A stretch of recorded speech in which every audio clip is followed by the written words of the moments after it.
Hola, hoy vamos a estudiar la tipología textual. ¿Vamos?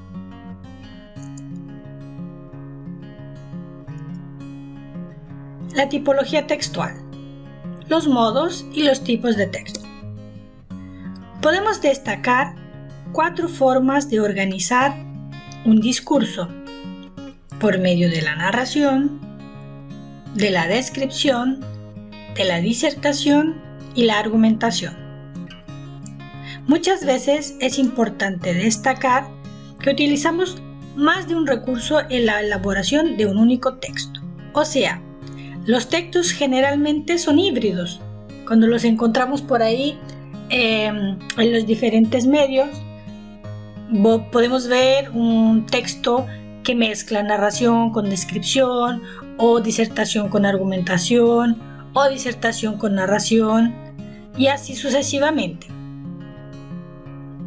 Pero casi nunca son puros, entonces hay que poner bastante atención a la característica que predomina.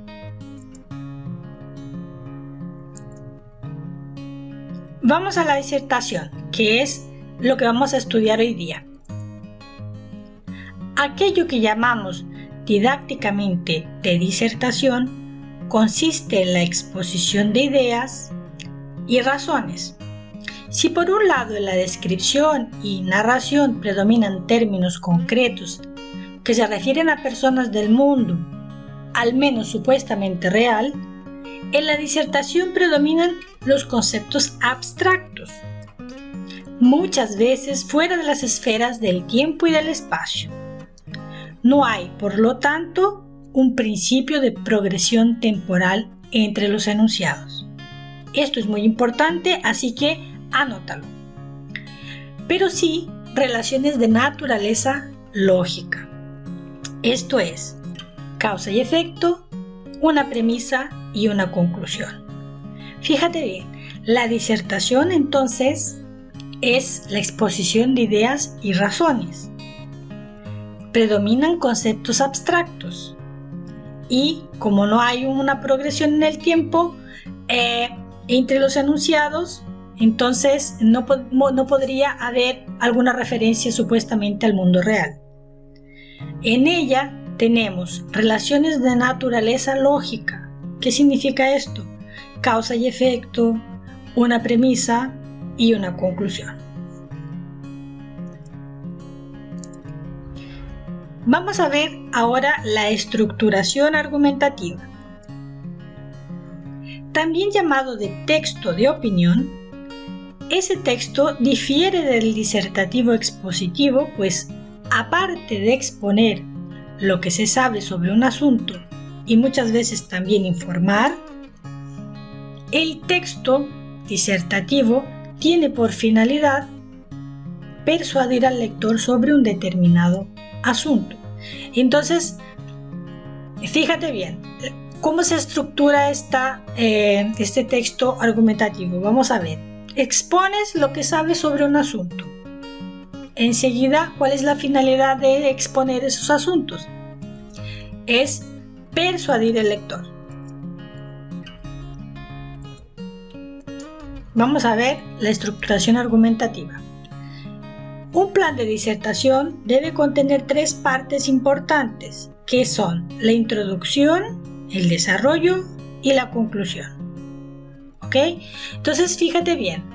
Cuando yo digo que la estructuración argumentativa tiene que tener esas 3 partes, yo me estoy refiriendo aquí a un cuerpo de texto que va a estar formado primero con la introducción, en segundo momento con el desarrollo y en tercer momento como conclusión. Ese es el orden correcto, o sea, no lo puedo hacer en orden diferente de lo que está descrito aquí. No puedo poner, por ejemplo, primero el desarrollo o primero la conclusión, no. Primero la introducción, luego el desarrollo y luego la conclusión. Vamos a entender ahora cada parte, para que no te hagas ningún problema. Introducción. Vamos a ver cómo se construye. Bueno, inicialmente se hace una introducción que va a determinar el curso del desarrollo del texto. Es en este momento de la introducción en que vamos a presentar el tema que vamos a discutir, o sea, la idea núcleo, o también llamada de idea principal, o también llamada de la tesis. Entonces, fija este conocimiento. Introducción tiene que tener dos cosas: tema y la tesis. Así de fácil.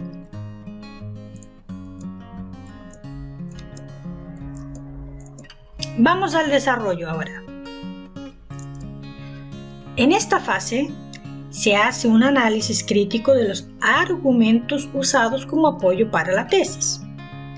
Cada argumento es expuesto en un párrafo propio, más o menos de 2 a 3 párrafos, depende de la cantidad de argumentos que tengas. Entonces, el argumento se inicia, el párrafo del desarrollo se le pone el nombre de tópico frasal, o sea, cuando tú empiezas un argumento, ese argumento siempre tiene que comenzar por un tópico frasal. Para desarrollar cada tópico frasal vamos a utilizar diversos recursos que nos van a servir de apoyo para el argumento que estamos defendiendo.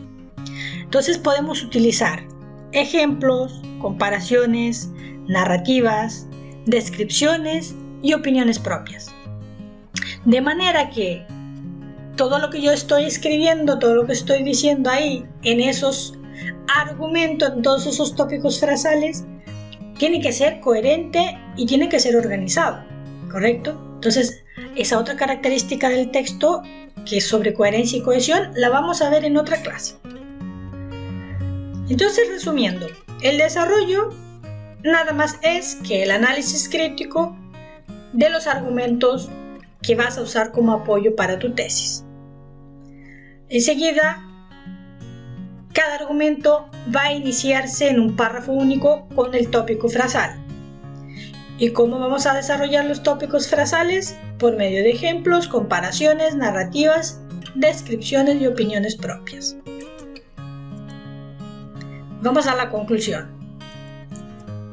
El párrafo final es reservado a la conclusión en la cual el autor retoma la idea núcleo, reescribiéndola y acrecentándole en general un juicio crítico o juicio de valor, de forma que se enriquecen los argumentos defendidos.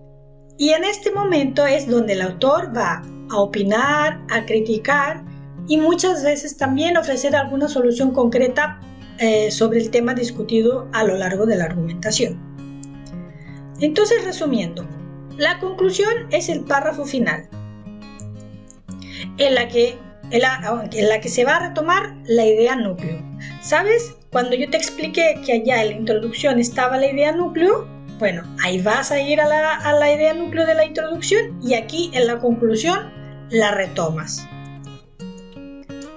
Y luego entonces va a ser el momento en que el autor va a opinar o criticar, o muchas veces va a proponer una solución concreta al tema discutido a lo largo de la argumentación.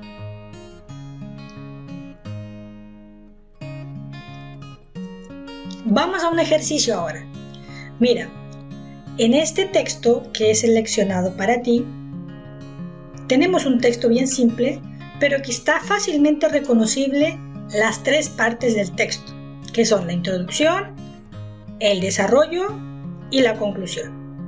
Está bien separadito, primer párrafo, segundo párrafo y tercer párrafo, así en bloques de texto, bien fácil de visualizar.